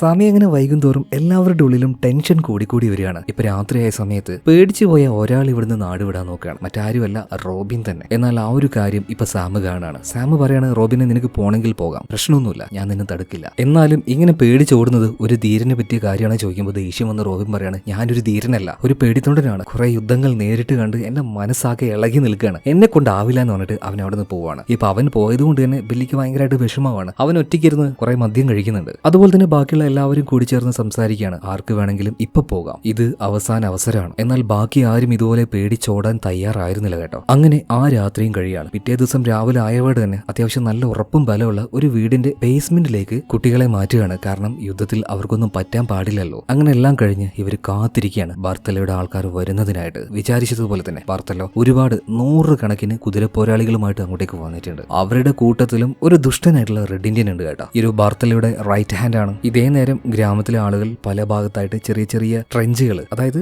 നീളത്തിലുള്ള കുഴികൾ ഉണ്ടാക്കി അതിൽ ഒളിച്ചിരിക്കുകയാണ്. അവരുടെ കയ്യിൽ ആയുധങ്ങളുണ്ട്. അതുപോലെ തന്നെ ബോംബ് പൊട്ടിക്കേണ്ട ആ ഒരു സ്വിച്ചും കയ്യിലുണ്ട്. ഇതേസമയം ഗ്രാമത്തിന്റെ മുൻഭാഗത്ത് ഒരു കൂസലുമില്ലാതെ നിൽക്കുകയാണ് ആര്, സാം. അതും അവന്റെ കുതിരപ്പുറത്ത്. ഇപ്പൊ അവനെ നോക്കിയിട്ട് ഈ ബാർത്തലോ പറയാണ്, ആരാണോ അവന്റെ തല കൊണ്ടുവരുന്നത് അവന് ഡബിൾ പേയ്മെന്റ് ആയിരിക്കും, ഒന്നിനെയും ബാക്കി വെക്കണ്ട, പോയി കൊന്ന് കൊല വിളിച്ച് വാടാന്ന് പറയാണ്. ഈ സമയത്ത് എല്ലാ കുതിര പോരാളികളും നേരെ ആ ഒരു ഗ്രാമത്തിലേക്ക് ഇരച്ച് കയറി പോവാണ്. എന്നാൽ ഒരു ഭാഗത്തെത്തിയപ്പോൾ ഇവർ രണ്ടായിട്ട് പിരിഞ്ഞ് ഗ്രാമത്തിന്റെ 2 സൈഡിലൂടെ കയറി ആക്രമിക്കാനാണ് ഇവരുടെ പദ്ധതി. എന്നാൽ നമ്മുടെ പിള്ളേര് കുറച്ച് ആയുധങ്ങളുമായിട്ട് വെറുതെ അങ്ങനെ ഇരിക്കില്ലല്ലോ. എന്തായാലും അവരിങ്ങനെ വന്ന് ഏകദേശം ഇവർ മാർക്ക് ചെയ്ത ആ ഒരു ഭാഗത്ത് എത്തിയ സമയത്ത് ആ ബോംബിന്റെ റിമോട്ട് അങ്ങോട്ട് പ്രസ്സാക്കാണ്. ഒറ്റ പൊട്ടലാണ്. ആദ്യത്തെ അടിയിൽ തന്നെ ഒരു 10-15 പേര് തീർന്നു. ഇതേ സമയത്ത് മറ്റൊരു ഭാഗത്ത് ഈ ബോംബിന്റെ സ്വിച്ചുമായിട്ട് പിടിച്ചിരിക്കുന്ന ബില്ലി അവനും കൊട്ടുകയാണോന്ന് പൊട്ടിയില്ലേ, പിന്നെയും ചത്തു ഒരു 10-15 എണ്ണം. ഈ ഒരു കാര്യം ബാർത്തലോ ഒട്ടും പ്രതീക്ഷയില്ല കേട്ടോ. ഒരു വല്ലാത്തൊരു അറ്റാക്ക് തന്നെയായിരുന്നു. എന്തായാലും ഇതേ സമയത്ത് ആ ഒരു കുഴിയിൽ ഒളിച്ചിരിക്കുന്ന എല്ലാവരും പെട്ടെന്ന് ചാടി എഴുന്നേറ്റ് ഷൂട്ട് ചെയ്യാൻ തുടങ്ങി. അതും അൺഎക്സ്പെക്ടഡ് ആയിട്ടുള്ള കാര്യമായിരുന്നു. അതായത് ആദ്യത്തെ അടി തന്നെ നമ്മുടെ ടീം കൊടുക്കാണ്. ഒരുപാട് പേര് മരിക്കുന്നുണ്ട്. പിന്നെ അങ്ങോട്ടേക്ക് ബാർത്തലയുടെ ആൾക്കാർ ഇങ്ങോട്ടേക്ക് ഇരച്ച് കയറി വരുന്നുണ്ട്. അടി ഇടി വെട്ടി പോകാൻ അങ്ങോട്ട് തൊട്ടങ്ങയാണ്. പിന്നെ നമ്മുടെ ജോഷ്, അവന്റെ കാര്യം അറിയാലോ, സംഗതി സീരിയസ് ആയി കഴിഞ്ഞാൽ ആളും സീരിയസ് ആണ്. 2 കൈയിലും ഓരോ ഗണ്ണുകൾ ഉണ്ടാവും. സോ അത് വെച്ച് മാറി മാറി ഷൂട്ട് ചെയ്യാനുള്ള ഒരു സ്കില്ല് അവനുണ്ട്. അതുപോലെ തന്നെ സാമിന്റെ കാര്യം നോക്കുകയാണെങ്കിൽ കുതിരപ്പുറത്ത് കിടന്ന് നന്നായിട്ട് അഭ്യാസം കാണിക്കും. വെറുതെ കിടന്ന് അഭ്യാസം കാണിക്കൽ മാത്രമല്ല, അവരുടെ വെടി കൊള്ളാതെ കുതിരയുടെ ഒരു ഭാഗത്തേക്ക് മറഞ്ഞു നിന്ന് അവരെ ഷൂട്ട് ചെയ്യാൻ വരെ നന്നായിട്ട് അറിയാം. അതേ നേരം തന്നെ കുതിരയെ റൈഡ് ചെയ്യാനും അറിയാം. അപ്പൊ ആ രീതിയിൽ സാം നന്നായിട്ട് പോരാടുന്നുണ്ട്. അതുപോലെ തന്നെ ഈ ഒരു ബിൽഡിങ്ങുകളുടെ മുകളിൽ നിന്നുകൊണ്ട് നമ്മുടെ റെഡ് ഇന്ത്യൻ കുറുക്കി നോക്കി ഓരോന്നിന്റെ തലക്കിട്ട് തന്നെ അമ്പ് ചെയ്യുന്നുണ്ട്. പിന്നെ ബില്ലിയുടെ കാര്യം അറിയാലോ, ഞാൻ പറഞ്ഞതുപോലെ കയ്യിൽ കിട്ടിയ എന്തും അവന് ആയുധമാണ്. സോ കയ്യിൽ കിട്ടിയ ചെറിയ കത്തി ഉപയോഗിച്ച് ആയുധങ്ങൾ, അതായത് ഗണ്ണുമായിട്ട് വരുന്ന ഓരോന്നിനെയും അവൻ അറുത്ത് വിടുന്നുണ്ട്. പിന്നെ ജാക്ക് ബുള്ള്, ഇതിനെ മനുഷ്യന്ന് പറയാൻ പറ്റില്ല, ഇത് വേറൊരു ടൈപ്പ് സാധനമാണ്. ഞാൻ പറഞ്ഞല്ലോ, കൈ കൊണ്ട് കുത്തി കുത്തി കൊല്ലുക, കോടാലി വെച്ച് വെട്ടിക്കൊല്ലുക, ഇതൊക്കെയാണ് ആശാന്റെ ഓരോ ഹോബികൾ. പിന്നെ കൂട്ടത്തിലെ വ്യത്യസ്തരായിട്ടുള്ള ആള്, മറ്റേ ഒരു ക്രിമിനൽ ഉണ്ടല്ലോ, വാസ്കോ, ഒളിച്ചു താമസിക്കുന്നവൻ, അവൻ പിന്നെ ഇമാതിരി എന്താ പറയാ ദഫ് പരിപാടിക്കൊന്നും നോക്കില്ല. എവിടെയെങ്കിലും വിളിച്ചിരുന്ന് നല്ല തക്കത്തിന് ഓരോന്നിന് കിട്ടുമ്പോൾ അങ്ങനെ പൊട്ടിക്കും. അതാണ് അവന്റെ ശൈലി. എന്നാൽ വില്ലന്റെ ആളുകൾ മാത്രമല്ല മരിക്കുന്നത്, നമ്മുടെ കൂട്ടത്തിലും ആൾക്കാർ മരണപ്പെട്ടു പോകുന്നുണ്ട്. സോ ഈ സമയത്ത് ജോഷ് ഉണ്ടല്ലോ, ഒരു ടവറിന്റെ ചോട്ടിൽ സെറ്റ് ചെയ്ത ഒരു ബോംബ് ഇപ്പൊ പൊട്ടിക്കുന്നുണ്ട്. എന്നിട്ട് എല്ലാവരോടും ചർച്ചിന്റെ ഉള്ളിലേക്ക് ഓടി കയറാൻ പറയണം. കാരണം കുറച്ചൊക്കെ സേഫ് ആ ഒരു ഭാഗമാണ്. ചർച്ചിന്റെ മുകളിൽ ഒരു ഫ്ലാറ്റ് ആയിട്ടുള്ള ഒരു ഭാഗത്തിൽ ഇവർ കുറച്ചുപേര് നിരന്നിരുന്നിട്ടുണ്ട്. ആ കൂട്ടത്തിൽ എമയുണ്ട്. അപ്പൊ ഇവർ അവിടെ ഇരുന്ന് ഷൂട്ട് ചെയ്യുന്നുണ്ട് കേട്ടോ. അത്യാവശ്യം സേഫ് ആയിട്ടുള്ള ഒരു സ്ഥലമാണ്. പിന്നെ ജാക്ക് പുള്ളി, ഇവന്റെ കാര്യം ഞാൻ പറഞ്ഞല്ലോ, ഒരു പേടി എന്ന് പറഞ്ഞാൽ ആയുധങ്ങളുമായിട്ട് ആളുകൾ വരുമ്പോൾ ഇവരുടെ ഇടയിലേക്കാണ് പോകുന്നത്. സോ എനിക്ക് ഈ ഒരു കഥയിൽ ഏറ്റവും ഇഷ്ടപ്പെട്ടത് ഇവനെയാട്ടോ, ജാക്ക് പുള്ളിനെ. നിങ്ങൾക്കാരും ഇഷ്ടപ്പെട്ടത് അതൊന്ന് കമന്റ് ബോക്സിൽ പറയണം. അതുപോലെ തന്നെ ജോഷിനെ നോക്കുകയാണെങ്കിൽ അവൻ നന്നായിട്ട് ട്രിക്കി ആയിട്ടാണ് കാര്യങ്ങൾ മുന്നോട്ടേക്ക് കൊണ്ടുപോകുന്നത്. ഒരു സ്ഥലത്ത് പെട്രോൾ ബോംബ് സെറ്റ് ചെയ്തിട്ടുണ്ടായിരുന്നു. അങ്ങോട്ടേക്ക് ആളെത്തിയപ്പോൾ കറക്റ്റ് അതിന് ഷൂട്ട് ചെയ്ത് അത് പൊട്ടിച്ചു കളയാണ്. അതുപോലെ തന്നെ സാമിനെ നോക്കുകയാണെങ്കിൽ അവൻ ഈ ഏരിയ മുഴുവനായിട്ട് ചുറ്റി നടന്നാണ് ആളുകളെ കൊല്ലുന്നത്. എല്ലാ ഏരിയയിലേക്കും അവൻ എത്തുന്നുണ്ട്. ഒരു ലീഡർ എന്ന് പറഞ്ഞാൽ അങ്ങനെയാണ്. എല്ലാ കാര്യങ്ങളും നന്നായിട്ട് നോക്കി ആ ഒരു യുദ്ധത്തിനെ കൺട്രോൾ ചെയ്യുന്നുണ്ട്. എന്നാൽ സാമിന് അവൻ നിലത്തുകൂടിയാണല്ലോ പോരാട്ടം നടത്തുന്നത്. അവന് വേണ്ടിയുള്ള പ്രൊട്ടക്ഷൻ കൊടുക്കുന്നത് മുകളിലുള്ള ആരാണ്? റെഡ് ഇന്ത്യൻ ആണ്. അതായത് ആരെങ്കിലും സാമിനെ പിറകിൽ നിന്ന് ആക്രമിക്കാൻ നോക്കുകയാണെങ്കിൽ ഇവൻ മുകളിൽ നിന്നും അമ്പ് ചെയ്ത് അവനെ കൊന്നുകളയും. സോ ആ ഒരു ടൈപ്പിൽ ഇവർ രണ്ടുപേരും മുന്നോട്ടേക്ക് പോകുന്നുണ്ട്. ഇതേ നേരം ജാക്ക് ബുള്ള് കുറച്ചധികം അവിടുത്തെ ആളുകളെയും കൂട്ടിയിട്ട് ഒരു ഷെഡിന്റെ ഉള്ളിലേക്ക് ഓടി കയറുന്നുണ്ട്. കാരണം അവന്മാര് കുറെ പേരുണ്ട്, നല്ല വെട്ടിക്കാരാണ്. അവന്മാരോട് മുട്ടി നിൽക്കാനൊന്നും ഈ പാവപ്പെട്ട ഗ്രാമത്തിലെ ആൾക്കാർക്ക് പറ്റില്ല. സോ അവരെയും കൂട്ടി ഒരു ഷെഡിന്റെ ഉള്ളിലേക്ക് കയറി കഥ കിടക്കുകയാണ്. ഇതേ നേരം അവരുടെ പിന്നാലെ വന്ന ഈ വില്ലന്റെ ആൾക്കാർ അവര് ഡോറ് തുറന്നപ്പോൾ ജാക്ക് വലിയൊരു ഗണ്ണും റെഡിയാക്കി വെച്ച് നിൽക്കുകയാണ്. അവര് വാതിൽ തുറന്നതും അതൊരൊറ്റ വലിയാണ്. ഒരുമിച്ച് കുറെ അധികം ബുള്ളറ്റുകളോ അല്ലെങ്കിൽ എന്താണെന്നറിയില്ല, എന്തൊക്കെയോ സാധനങ്ങൾ പുറത്തേക്ക് അങ്ങോട്ട് തെറിച്ചു പോകുന്നുണ്ട്. ഇവന്മാരൊക്കെ ആകെ വെപ്രാളത്തിൽ അങ്ങോട്ടും ഇങ്ങോട്ടും ഓടുകയാണ്. കുറെ എണ്ണൊക്കെ മരിക്കുന്നുമുണ്ട്. സോ ടോട്ടലി നോക്കുകയാണെങ്കിൽ ഈ യുദ്ധത്തിൽ ഇപ്പോൾ മുൻകൈ നമ്മുടെ ആളുകൾക്ക് തന്നെയാണ്. എന്നാൽ ഇത് കണ്ടുകൊണ്ടിരിക്കുന്ന ബറാത്തല്ലോ അവരുടെ പ്രധാന ആയുധം അതെടുക്കാൻ വേണ്ടി പറയാണ്. അതെന്താണപ്പാ ഈ പ്രധാന ആയുധം? ദ ബിഗ് വൺ, ഒരു വലിയ മെഷീൻ ഗണ്ണ്. അത് അവരെടുക്കുകയാണ്. എന്നാൽ ഇതേ സമയത്ത് തന്നെ യുദ്ധമുഖത്ത് നമ്മുടെ ജോഷിന്റെ വയറിൽ വെടിയേൽക്കുകയാണ്. എന്നാൽ അത്രയും നേരം ഒളിച്ചിരുന്ന് വെടിവെക്കുന്ന വാസ്കോ പെട്ടെന്ന് തന്നെ അങ്ങോട്ടേക്ക് എടുത്തു ചാടി ജോഷിനെ വെടിവെച്ചവനെ കൊന്ന് ഇപ്പൊ റിസ്ക് എടുത്തുകൊണ്ട് തന്നെ വാസ്കോ ജോഷിനെ സേഫ് ആയിട്ട് ഒരു ഭാഗത്തേക്ക് കൊണ്ടുവരികയാണ്. അതായത് സേഫ് ആയിട്ടുള്ള ആ ഒരു യുദ്ധത്തിൽ നിന്നും അവൻ ഇറങ്ങി വരികയാണ്. ഇതേ നേരം തന്നെ ആ ഒരു വലിയ മെഷീൻ ഗണ്ണ് ഈ ബറാത്തലയുടെ ആൾക്കാർ ഇറക്കിയിട്ടുണ്ട്. അത് ലോഡ് ചെയ്യാണ്. ഈ സമയത്താണ് ഇന്നലെ രാത്രി പേടിച്ചോടിയ റോബിൻ കുതിരപ്പുറത്ത് അങ്ങോട്ടേക്ക് ഓടി വരുന്നത്. എന്നിട്ട് ആ യുദ്ധമുഖത്തിലൂടെ ഓടി നടന്ന ഒരു കാര്യം പറയാണ്, എല്ലാവരെയും എത്രയും പെട്ടെന്ന് സേഫ് ആയിട്ടുള്ള ഭാഗത്തേക്ക് പോ, ചർച്ചിലേക്ക് കയറിക്കോ എന്ന് പറയാണ്. കാരണം അവർ മെഷീൻ ഗൺ ഉപയോഗിക്കാൻ പോവാണ്. സാമിനോടും ഈ ഒരു കാര്യം പറയുന്നുണ്ട്. എന്തായാലും കറക്റ്റ് സമയത്ത് റോബിൻ ഈ കാര്യം വന്ന് പറഞ്ഞതുകൊണ്ട് തന്നെ എല്ലാവരും നിൽക്കുന്ന ഭാഗത്തുനിന്ന് വളരെയധികം പതിഞ്ഞ് നിലത്തോട് ചേർന്ന് കിടക്കുകയാണ്. കാരണം മിഷീൻ ഗണ്ണ് പൊട്ടിക്കാൻ തുടങ്ങിയാൽ പിന്നെ ഒന്നും ചെയ്യാൻ പറ്റില്ല. മരത്തിന്റെ വീടാണ്, അതിന്റെ ചുമരും തുളച്ച് ബുള്ളറ്റ് ഉള്ളിലേക്ക് കയറും. ഈ സമയത്തിന് ബാർത്തലയോട് അവന്റെ ഒരാൾ ചോദിക്കുന്നുണ്ട്, നമ്മളിപ്പോ മിഷീൻ ഗണ്ണ് ഉപയോഗിച്ചാൽ നമ്മുടെ ആളുകളും അവിടെ ഇല്ലേ, അവർക്കും വെടിയേൽക്കില്ലേ? എന്നാൽ ബാർത്തല പറയണ അതൊന്നും കുഴപ്പമില്ല, ഒന്നും നോക്കണ്ട, പൊട്ടിച്ചോ എന്ന് പറയണം. അങ്ങനെ മിഷീൻ ഗണ്ണ് അങ്ങോട്ട് ഫയർ ചെയ്യാൻ തുടങ്ങി. ഒരു രക്ഷയില്ല, നിലത്ത് കിടക്കാത്ത എല്ലാവരുടെ ദേഹത്തേക്കും ബുള്ളറ്റ് ചെറ പറന്നിട്ട് കയറുന്നുണ്ട് കേട്ടോ. കാരണം ഒരു ഭാഗത്തുനിന്ന് തുടങ്ങി അതങ്ങോട്ട് വീശി അടിക്കുകയാണ്. നമ്മുടെ ടീമിന് ഒരാൾക്ക് പോലും തല ബന്ധിക്കാൻ പറ്റുന്നില്ല. അങ്ങനെ കുറെ നേരം ഫയർ ചെയ്ത് കുറച്ചുപേരൊക്കെ മരിച്ച് ഇപ്പോ അവരുടെ ആ ഒരു ബുള്ളറ്റ് തീരുകയാണ്, അതിൽ ഓടിയാണ്. അപ്പൊ ആ ഒരു സമയത്ത് സാം വേഗം തന്നെ ഒരു കാര്യം ചെയ്യാൻ പറയുന്നുണ്ട്. കുട്ടികളെ ഒരു ബേസ്മെന്റിൽ ഒളിപ്പിച്ചില്ലേ, ആ വീടിന് തീ പിടിച്ചിട്ടുണ്ട്, എത്രയും പെട്ടെന്ന് തന്നെ കുട്ടികളെ അതിന്റെ ഉള്ളിൽ നിന്ന് മാറ്റാൻ വേണ്ടി പറയാണ്. സോ വേഗം തന്നെ അതിന്റെ ആ ഒരു ഡോറ് തുറന്ന് കുട്ടികളെ പുറത്തേക്ക് ഇറക്കിക്കൊണ്ടിരിക്കുക. ഇതേ നേരത്ത് തന്നെ നമ്മുടെ റോബിനും ബില്ലിയും കൂടെ അവിടെ ഉണ്ടായിരുന്ന ഒരു ടവറിന്റെ മുകളിലേക്ക് വലിഞ്ഞു കയറുന്നുണ്ട്. കാരണം കുറച്ച് ഹൈറ്റിലേക്ക് കയറിയിട്ടുണ്ടെങ്കിൽ ആ മെഷീൻ ഗൺ ഉപയോഗിക്കുന്നവരെ ലോങ് ഷോട്ട് അടിച്ച് വേണമെങ്കിൽ കൊന്നുകളയാം. അപ്പൊ ആ ഒരു പ്ലാനിലാണ് അവർ ടവറിന്റെ മുകളിലേക്ക് കയറിയത്. അതുപോലെ തന്നെ ജാക്ക് ബുള്ള് പരമാവധി അവനെ കൊണ്ട് പറ്റുന്ന ആൾക്കാരെ സേഫ് ആയിട്ട് ഷെഡിന്റെ ഉള്ളിലേക്ക് കയറ്റിക്കൊണ്ടിരിക്കുകയാണ്. ഈ സമയത്ത് അവന്റെ കാലിലേക്ക് ഒരു അമ്പ് വന്ന് കയറുന്നുണ്ട്. വിട്ടത് മറ്റാരുമല്ല, ഈ ബർത്തല ഉണ്ടല്ലോ അവന്റെ കൂടെ ഉണ്ടായിരുന്ന ആ റെഡ് ഇന്ത്യൻ ആയിരുന്നു. എന്നാൽ ആ സമയത്ത് ജാക്കിന്റെ കയ്യിൽ ഒരു ഗണ്ണ് ഉണ്ടായിരുന്നില്ല. അതുകൊണ്ട് ഇവനെ കൊല്ലാനായിട്ട് ജാക്കിന് പറ്റുന്നില്ല. എന്നാലും കയ്യിലുണ്ടായിരുന്ന കത്തിയെടുത്ത് നിന്നെ ഞാൻ വിട്ടില്ലടാന്ന് പറഞ്ഞിട്ട് അവന്റെ നേരെ ധീരമായിട്ട് ചെല്ലുന്നുണ്ട്. എന്നാൽ അവന്റെ കയ്യിലുണ്ടായിരുന്ന അമ്പ് ഒരു 4-5 എണ്ണം അവന്റെ നെഞ്ചത്തേക്ക് തുളച്ചു കയറാണ്. എന്നിട്ടും അവൻ മുന്നോട്ടേക്ക് പോകുന്നുണ്ട് കേട്ടോ. അവസാനം ഒട്ടും വയ്യാതെ ആകുമ്പോഴാണ് അവൻ അവിടെ ഇരുന്നു പോകുന്നത്. അങ്ങനെ എല്ലാവരും നോക്കി നിൽക്കെ ബാക്കിയുള്ളവരെ രക്ഷപ്പെടുത്തുന്നതിന്റെ ഇടയിൽ ജാക്ക് മരണപ്പെട്ടു പോവാണ്. നമ്മുടെ ഈ 7 അംഗ സംഘത്തിൽ ആദ്യത്തെ ആൾ മരണപ്പെട്ടു കഴിഞ്ഞു. അതേ നേരം തന്നെ കുട്ടികളെ അവിടെ ഉണ്ടായിരുന്ന പുൽമൈതാനത്തിലേക്ക് മാറ്റിയിട്ടുമുണ്ട്. ഈ സമയത്ത് ഈ ദുഷ്ടനായ റെഡ് ഇന്ത്യൻ അവിടെ ഉണ്ടായിരുന്ന ചർച്ചിന്റെ അടുത്തുള്ള ഒരു വീട്ടിലേക്ക് വരുന്നുണ്ട്. അവിടെയാണ് പരിക്കേറ്റ് കിടക്കുന്ന നമ്മുടെ എമയും വേറൊരാളും ഉണ്ടായിരുന്നത്. അവളുടെ കയ്യിലാണെങ്കിൽ ഒരു പൊട്ടാത്ത തോക്കേ ഉണ്ടായിരുന്നുള്ളൂ. ഇപ്പൊ അവളെ കണ്ടപാടിന് അവളെ കൊല്ലാനായിട്ട് ഇവൻ ചാടി അങ്ങോട്ടേക്ക് വരുന്നുണ്ട്. ഇവന് നേരെ ഷൂട്ട് ചെയ്യുന്നുണ്ടെങ്കിലും ബുള്ളറ്റ് വരുന്നില്ല. 2 കത്തിയും തയ്യാറാക്കി അവളെ വെട്ടാൻ നിൽക്കുകയാണ്. എമയാണെങ്കിൽ ആകെ ഭയന്ന് വിറച്ച് നിൽക്കുകയാണ്. ഈ സമയത്ത് പിന്നിൽ നിന്നും ഇവനിക്കൊരു വിളി കേട്ടു, നിൽക്കട അവിടെയെന്ന്. നോക്കുമ്പാര